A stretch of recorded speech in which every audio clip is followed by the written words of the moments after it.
یہ میری خوش قسمتی کہ میں حضور کا امت ہوں، ساری زندگی اس کا شکریہ ادا کرتا رہوں تو حق شکر ادا نہ کروں۔ ہم حضور کی امتی، نبی انتظار کرتے رہے، نبی منتظر رہے۔ حضرت خلیل اللہ کی بارگاہ میں پکار رہے ہیں، ربنا وابعث فیہم رسولا، مالک رسول بھیج دے۔ کوئی کہتا ہے لیسا بفظ ولا بغلظ، وہ ترشرو نہیں ہوگا، سخت مزاج نہیں ہوگا، ماتھے پہ شکنے لانے والا نہیں ہوگا، وہ پیار بانٹنے والا ہوگا، بس وہ آیا جا رہا ہے۔ حضرت عیسیٰ نے تو نام بھی بتا دیا نا، مبشرم برسول یاتی من بعد اسمہ احمد، لوگوں میں جا رہا ہوں، چلو نام بھی بتا دیتا ہوں، میرے بعد جو آنے والا اس کا نام احمد ہوگا۔ نبی انتظار کرتے رہے، 12 نبیوں نے انتظار کیا حضور کی امت میں ہونے کے لیے، تمنا کی۔ نستورہ راہب انتظار کرتا رہا، بحیرہ راہب انتظار کرتا رہا۔ شب ہجر کی سختیاں کوئی اس سے جا کے پوچھے، تیری راہ تکتے تکتے جسے صبح ہو گئی۔ زندگیاں گزار دی انہوں نے۔ سلمان فارسی کی کہانی سن لو، مجوسی کے بیٹے تھے، حق کی طلب میں نکلے، باپ نے گھر سے نکال دیا، ایک پادری کے پاس جا کے رکے، زندگی بھر اس کی نوکری کی۔ جب اس کا آخری وقت آیا، اس نے کہا میری تدفین کے بعد غموریا چلے جانا، وہاں کا پادری خدا رسیدہ ہے، تجھے اس سے کچھ مل جائے گا۔ کہتے میں وہاں سے غموریا آ گیا، پھر اس پادری کی ساری زندگی خدمت کی۔ جب وہ مرنے لگا تو اس نے کہا کوئی ایسا شخص نہیں ہے جس کے پاس اب میں تجھے بھیجوں، لیکن نبی آخر الزمان کے ظہور کے لمحے آ گئے ہیں، تو یہاں سے یثرب چلا جا، وہ اس نبی کی ہجرت گاہ ہوگی، تیری زندگی سنور جائے گی، تو نے بڑی محنت کی ہے، بڑی نوکری کی ہے میری۔ کہتے ہیں میں نے اس کو کہا کہیں ایسا نہ ہو میں دھوکہ کھا جو مجھے کوئی نشانی بتا دے۔ اس نے کہا 3 نشانیاں ہیں، ایک صدقہ نہیں لے گا، دوسرا ہدیہ رد نہیں کرے گا، تیسرا 2 کندھوں کے درمیان مہر نبوت ہو۔ کہتے ہیں میں نے اس کی تدفین کی، یثرب کی جانب جاتے ہوئے ایک قافلے میں شامل ہو گیا، انہوں نے مجھے پکڑ کے اپنا غلام بنا لیا، لیکن میرے پہ مہربانی یہ کی کہ مجھے بیچا جا کے مدینے میں۔ ایک یہودی نے مجھے خرید لیا، میں اس کے باغ میں گوڈی کرتا تھا، کام کرتا تھا، کھجوریں توڑتا تھا، لیکن میں انتظار میں تھا کہ کبھی وہ نبی آخر الزمان آئے تو مجھے دید ہو، کبھی عرش پر، کبھی فرش پر، کبھی ان کے در، کبھی در بدر۔ غم عاشقی تیرا شکریہ، میں کہاں کہاں سے گزر گیا۔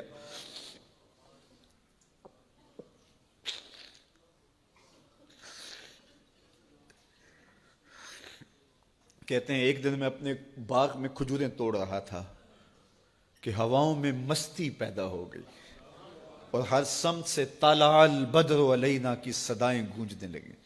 میں سمجھ گیا کہ وہ لمحے آ گئے، میں نے چھلانگ لگا دی اور دوڑ پڑا۔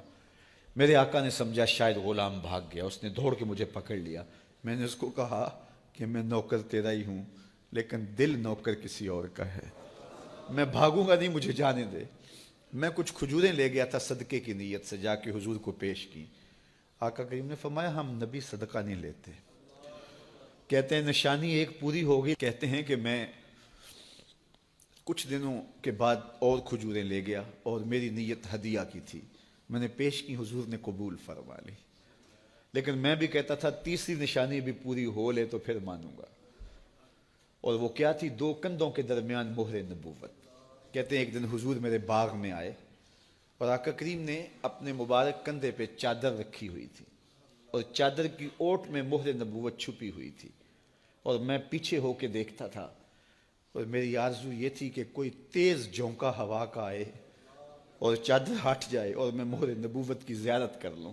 حضور میرے ارادہ قلب سے آگاہ ہوئے، فَأَلْقَى إِلَيَّ رِدَاءَهُ، حضور نے چادر اتار کے میری جانب پھینکی اور پھر ایسے رخ کر کے فرمایا انظر الی ما امرت بہ، اس پادری نے جو بتایا تھا دیکھ لے آ کے۔ تو کہا میں نے دیکھا کہ حضور کے کندھوں کے درمیان۔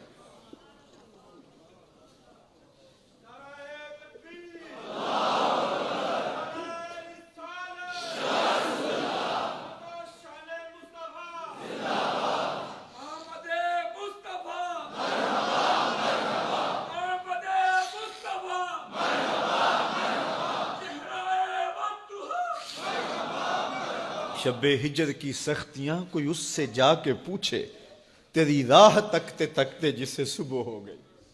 ہم نے تو کوئی انتظار نہیں کیا نا، ہم نے تو کوئی دکھ نہیں سہا، ہم سوئے تھے مقدر جاگ اٹھے. ہمارے والد مسجد سے مولوی صاحب کو بلا لائے. انہوں نے کان میں آ کے کہا مبارک ہو تو حضور کا نوکر بن کے آ رہا.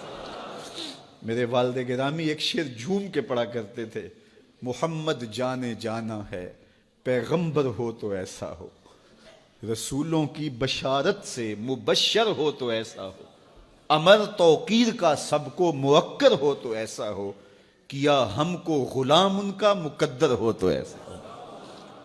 میں اپنے مقدر پہ قربان نہ جاؤں, آپ اپنے مقدر پہ نثار نہ جائیں. ہمیں وہ نبی ملا جو نبیوں کا نبی. بنو سعد کے مقدر بھی جاگ اٹھے. اللہ اکبر, کیا وہ خوش نصیب وادیاں تھیں, کیا وہ خوش بخت پہاڑ تھے بنو سعد کے, جہاں حضور نے زندگی کے ابتدائی سال گزارے. اللہ اکبر. حضرت حلیمہ سعدیہ کہتی ہیں جب میں حضور کو گھر لے گئی تو میرے گھر میں روشنیاں آ گئیں. باقاعدہ عورتوں نے کہا حلیمہ تو اتنی امیر ہو گئی ہے رات کو بھی دیا نہیں بجھاتی. بڑے امیر کبیر گھرانوں میں بھی رات کو لوگ دیا بجھا دیا کرتے ہیں, لیکن تو اتنی ہی امیر ہو گئی ہے کہ رات کو بھی تیرے گھر کا دیا نہیں بجھتا. تو حلیمہ سعدیہ نے کہا آؤ میں تمہیں بتاؤں میرے گھر میں دیا کون سا روشن. باقاعدہ ہم جولیوں کو بلایا, پالنے میں حضور تھے, اشارہ کر کے کہا ما کننا نحتاج الی السراج من یوم اخذناہ, جب سے یہ پیارا گھر آیا ہے میں نے سارے دیے توڑ دیے.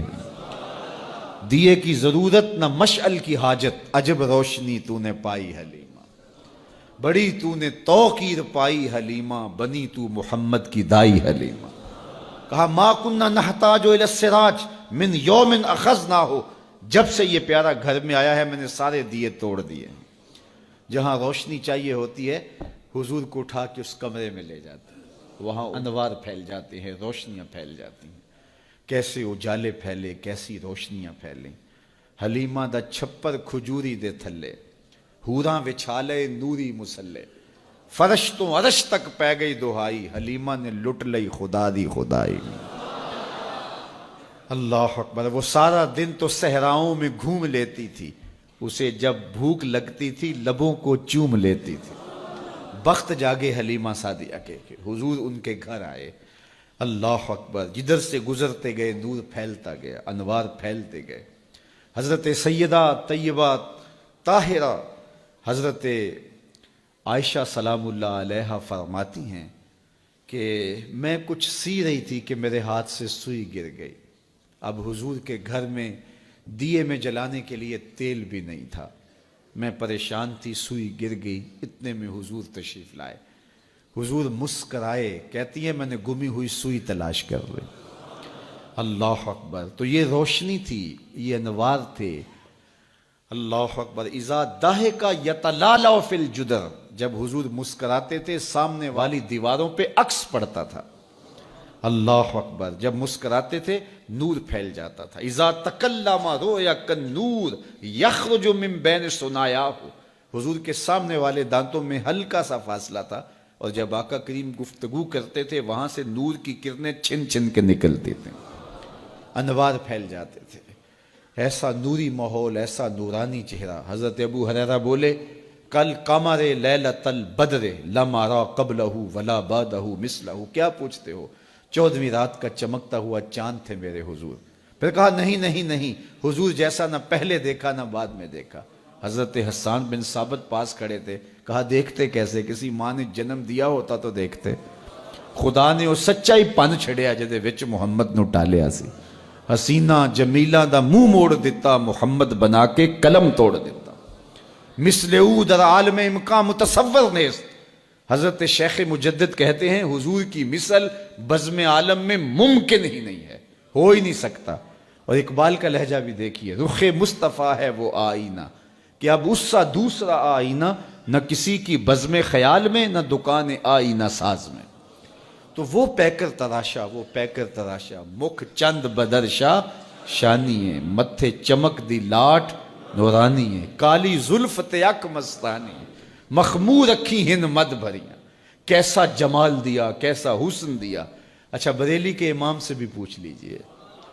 اللہ اکبر. بل بل نے گل ان کو کہا, قمری نے سروے جاں فضا، بلبل کی منتہائے پرواز تو یہی ہے نا، کسی کو پھول کہہ دے، بلبل نے گل ان کو کہا، قمری نے سروے جاں فضا، حیرت نے جھنجھلا کر کہا یہ بھی نہیں وہ بھی نہیں، خورشید تھا کس زور پر کیا بھر کے چمکا تھا قمر، بے پردہ جب وہ رخ ہوا یہ بھی نہیں وہ بھی نہیں، وہ حسن دیا وہ جمال دیا اللہ نے اپنا محبوب، دم لینا آفاق کے ہر ہر گوشے میں، قرآن سنا کر دم لینا، اب رکنا نہیں اب تھمنا نہیں۔